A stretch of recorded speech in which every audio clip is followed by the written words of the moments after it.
नमस्कार साथियों, मैं विजलेश चतुर्वेदी विजलेश के लोकगीत चैनल में आप सभी का बहुत बहुत स्वागत करती हूँ। आज मैं श्री रामचरितमानस के बारे में बताऊंगी। रामचरितमानस कितने प्रकार से पढ़ी जाती है वो मैं बताऊंगी, और रामायण पढ़ने से क्या मिलता है वो मैं बताऊंगी। और रामायण जैसे शुरू करते हैं तो कैसे करनी चाहिए, और इसे विश्राम देते हैं जो रामायण को, तो किस प्रकार से विश्राम देना चाहिए और कितने प्रकार से पढ़ी जाती है, और इसका पूरा पुण्य फल हमें प्राप्त हो तो वो कौन सा उपाय है वो उपाय मैं बताऊंगी। तो आप बने रहिए हमारे साथ। अगर हमारी जानकारी आपको अच्छी लगे तो वीडियो को लाइक करें, शेयर करें। अगर चैनल पर नए हैं तो चैनल को सब्सक्राइब करें। तो चलिए शुरू करते हैं। रामायण 4 प्रकार से पढ़ी जाती है। एक अखंड रामायण होती है जो 24 घंटे में पूरा होता है, और एक होता है नवापरायण, वो 9 दिन में पूरा किया जाता है, और एक होता है मास पारायण, तो 1 महीने में पूरा की जाती है। और चौथा उपाय है कि नित्य पढ़ना, प्रतिदिन पढ़ना रामायण को, तो वो 2 महीने में, 4 महीने में, 5 महीने में, जितने में मतलब आप पढ़ सकते हैं पढ़ें। तो वो 4 प्रकार से इस तरह से रामायण पढ़ी जाती है। और 5 दोहे जैसे पढ़े या 7 दोहे पढ़े, दोहे पर ही समाप्त होती है, वो मैं सब आपको बताऊंगी। तो यहाँ ये दिया गया है नवापरायण, तो ये नवापरायण है, तो 9 दिन में पूरी की जाती है इसकी संख्या। तो आप यहाँ पे देख लीजिएगा। पहला विश्राम 116 पे पहला विश्राम होगा, और इसी प्रकार ये सब यहाँ पे दिए गए हैं। नवापरायण जो है, नवा विश्राम जो होगा, जो 9 दिन पूरी हुई, तो जो है ये 131 है। और इसी प्रकार मास पारायण जो है, इसका विश्राम यहाँ पर सब दिए गए हैं, तो ये 30 दिन में पूरी होगी, मतलब तो 30वां विश्राम रामायण मतलब समापन होगा। तो इस प्रकार से ये 2 प्रकार ये हो गए, और एक अखंड रामायण 24 घंटे में होती है। अब मैं आपको बताऊंगी जो प्रतिदिन रामायण पढ़ते हैं, तो प्रतिदिन रामायण पढ़ने से कहाँ पर समाप्त करें, कैसे करें, और तो वो सब मैं बताऊंगी। रामायण जैसे आपने शुरू की है, शुरू से ही की जाएगी, जहाँ से शुरू होती है वहीं से शुरू की जाएगी, लेकिन आपको विश्राम देना पड़ेगा दोहे पे। मतलब रामायण में क्या है, क्यों पढ़नी चाहिए वो मैं आपको बताऊं। रामायण में श्लोक होते हैं, शुरू में श्लोक, फिर सोरठा, फिर दोहे, फिर चौपाई, और फिर छंद, ये रामायण में होते हैं।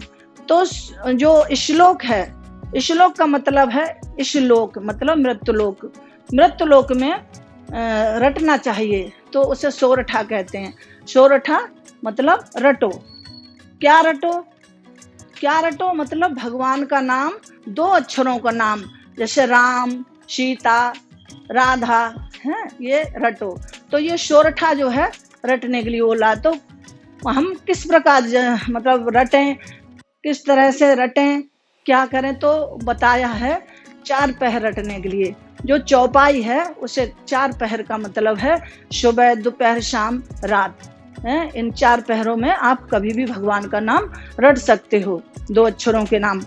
और फिर अगर आपको टाइम है और आपकी रुचि है तो आप क्षण क्षण जप सकते हो। क्षण क्षण मतलब जो छंद का मतलब है, छंद होते वो क्षण क्षण। तो इस प्रकार रामायण को क्षण क्षण पढ़ सकते हैं। रामायण को पढ़ने से जैसे बसंत ऋतु घर में आ जाती है, जैसे बसंत ऋतु आती है, उसी प्रकार रामायण पढ़ने से घर में बहुत सुख समृद्धि आती है। रामायण हमारे जीवन की संजीवनी है, इसलिए रामायण को हर व्यक्ति को, हर जो सनातन धर्म में है, सबको पढ़नी चाहिए, तो राम जैसा परिवार बन जाता है। इसलिए रामायण को जरूर पढ़ना चाहिए। तो आइए मैं बताती हूँ कहाँ से शुरू करते हैं, कहाँ पर समापन, मतलब समापन नहीं बोलते हैं, रामायण को विश्राम देना बोलते हैं। तो जैसे ये हो गया दोहा। एक छत्र एक मुकुट मन, सब बरन पर जो, तुलसी रघुबर नाम के, बरन विराजत दो। सियावर राम जय जय राम, मेरे प्रभु राम जय जय राम, करो कल्याण जय जय राम। इस प्रकार रामायण को मतलब शुरू मतलब की जाती है। और जैसे ये आपने यहाँ पे विश्राम दिया है दोहे पर, तो आप जब मतलब शुरू करेंगे दूसरे दिन, तो यहीं से शुरू करेंगे। ये नहीं है कि ये पढ़ लिया तो आप यहाँ से शुरू करेंगे, चौपाई से नहीं, आपको दोहे से ही शुरू करना चाहिए। और जो 2 चौपाई आती हैं तो उन्हें 2 को, जैसे ये है, ये का और खा, तो इसे एक ही माना जाता है। आप इसे 2 नहीं जोड़ना, जैसे ये मतलब दोहा है, ये भी दोहा है, का और खा, तो इसे दोनों को एक समान मानते हैं, दोनों को पढ़ना चाहिए। विश्राम अगर इस तरह से आपने दिया विश्राम, तो ये दोनों को पढ़ के विश्राम दें, फिर मतलब यहाँ से अगले दिन शुरू करें। तो शुरू करने के भी हम आपको मतलब बता, जब शुरू की जाती है तो सभी देवों को सुमिरा जाता है, जैसे गणेश जी को, तुलसीदास जी को, और शिया पत रामचंद्र भगवान, सभी चरत भरत जो होते हैं, मतलब सभी को सुमिरन करना पड़ता है। और इनके साथ साथ हनुमान जी को सुमिरन करना पड़ता है। जब हम रामायण पढ़ते हैं तो कहीं ना कहीं हनुमान जरूर बैठे होते हैं, और क्योंकि हनुमान उस टाइम जरूर आ जाते हैं और कहीं ना कहीं बैठे होते हैं, तो हनुमान को भी सुमिरना चाहिए। तो वो मतलब वो दोहे हैं, आप लिख लीजिए। और तो मैं बता रही हूँ, जब आप शुरू करेंगे तो बोले, मंगल मूर्ति मारुति नंदन, सकल अमंगल मूल निकंदन, आशुतोष तुम अवडर दानी, आरत हरो दीन जन जानी। ये दोहे पढ़ने के बाद ही आप मतलब शुरू करें। जैसे ये दोहा है, 2 दोहे पढ़ने के बाद सबका आवाहन हो जाता है, तो आवाहन करने के बाद फिर आप शुरू करें रामायण को। और जब विराम देंगे, विश्राम देंगे, तो विश्राम देने के बाद जब आप पढ़ने में मतलब पढ़ चुकेंगे, उसके बाद में कौन सा दोहा बोलें वो मैं बता रही हूँ। काम्य नारे प्यार जिम, लोभी प्रिय दम्भ, और ते रघुनाथ निरंतर, प्रिय लागे मोह राम, सियावर राम जय जय राम, मेरे प्रभु राम जय जय राम, करो कल्याण जय जय राम, वो सियापत रामचंद्र भगवान की जय। इस प्रकार रामायण को विश्राम देना चाहिए। विश्राम जब, और आप जब रामायण पढ़ने लगें तो पढ़ते समय वो स्थान कौन से होने चाहिए? स्थान सबसे बेहतरीन है घर में जहाँ पूजा होती है, मंदिर होता है, वो हमारे घर में बहुत पवित्र जगह होती है, तो मंदिर के पास रामायण पढ़नी चाहिए। या अगर आपके आंगन में तुलसी लगी हुई है तो तुलसी के पास बैठ के पढ़ लेना चाहिए। ये इसमें पवित्रता ज्यादा मानी गई है, रामायण में पवित्रता रखनी चाहिए। और रामायण पढ़ते समय एक लोटे में जल अवश्य भर के रख लें, और अपने आसन को पवित्र कर लें और अपने आप को भी पवित्र कर लें जल से।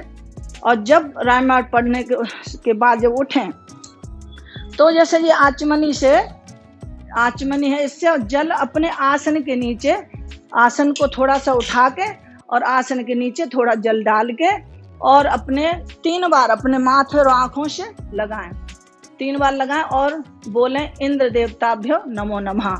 इंद्र देवता, क्योंकि इंद्र देवता को भय रहता है, जब हम कोई उपाय करते हैं कोई मतलब, तो इंद्र देवता को भय रहता है, इसलिए उनका कोई भय ना हो, और कोई जो है उनका तुम अपने ऊपर कोई असर ना पड़े, इसलिए इंद्र देवता के नाम से 3 बार अपने माथे पर आंखों पे जल लगा लेना चाहिए।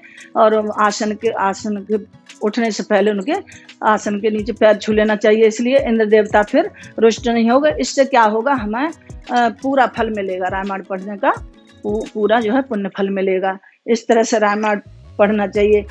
रोज आरती करनी जरूरी नहीं है, अगर आप करें तो कर सकते हैं, और नहीं तो कोई जरूरी नहीं है।